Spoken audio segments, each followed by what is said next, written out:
নিঃশব্দে হাঁটে, কিন্তু তার উপস্থিতিতেই থমকে যায় পুরো বন। সে সুন্দরবনের রাজা, রয়্যাল বেঙ্গল টাইগার। শুধু বাংলাদেশের গর্বই নয়, বিশ্বের বৃহত্তম ম্যানগ্রোভ বন, সুন্দরবনের জীববৈচিত্র্য ও পরিবেশগত ভারসাম্যের অন্যতম প্রধান রক্ষক। অথচ আজ সেই বনের রাজাই টিকে থাকার লড়াইয়ে। জলবায়ু পরিবর্তন, আবাসস্থল সংকুচিত হওয়া, চোরা শিকার, খাদ্য সংকট এবং মানুষ বাঘ সংঘাত একটির পর একটি হুমকিতে ক্রমেই অনিশ্চিত হয়ে উঠছে তার অস্তিত্ব।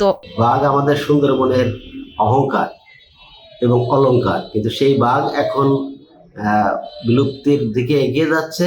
কাজেই বাঘ আজকে রক্ষা করতে হলে যারা হরিণ শিকার করে যে ফাঁদ দিয়ে, সেই ফাঁদ পাতা বন্ধ করতে হবে, হরিণ শিকারি দমন করতে হবে, কারণ বাঘের প্রধান খাদ্য হচ্ছে হরিণ। এছাড়াও সুন্দরবনে একটি আন্তর্জাতিক চোরাচালানি চক্র সক্রিয় আছে, যারা বাঘের অঙ্গ প্রত্যঙ্গ, দেহাংশ তারা বাইরে পাচার করে।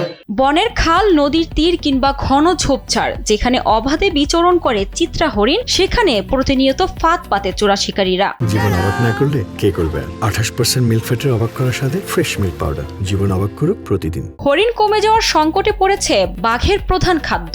অন্যদিকে লোকালয়ে ঢুকে পড়লে প্রতিশোধের শিকার হচ্ছে বাঘ। আন্তর্জাতিক কালোবাজারে বাঘের চামড়া, হাড় ও অন্যান্য অঙ্গ প্রত্যঙ্গের চাহিদাও এখনো থামেনি। ফলে বন হারানোর পাশাপাশি জীবনও হারাচ্ছে সুন্দরবনের রাজা। বাঘের আবাসস্থল সুরক্ষা করতে হবে এবং চোরাকারবারিদের বিরুদ্ধে কঠোরভাবে আইনি ব্যবস্থা গ্রহণ করতে হবে।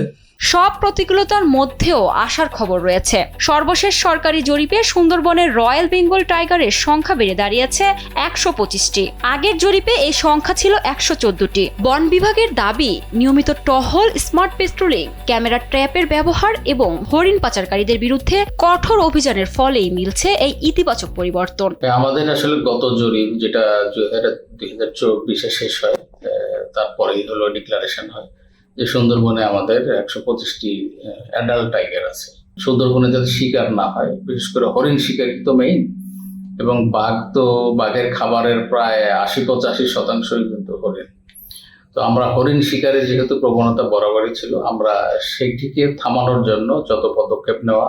বাঘ বাঁচলে বাঁচবে সুন্দরবন, আর সুন্দরবন বাঁচলে টিকবে উপকূল, জীববৈচিত্র্য এবং মানুষের জীবন জীবিকা। তাই আন্তর্জাতিক বাঘ দিবসে অঙ্গীকার হোক, শুধু বাঘ রক্ষা নয়, রক্ষা করতে হবে তার বন, তার প্রকৃতি এবং তার ভবিষ্যৎ।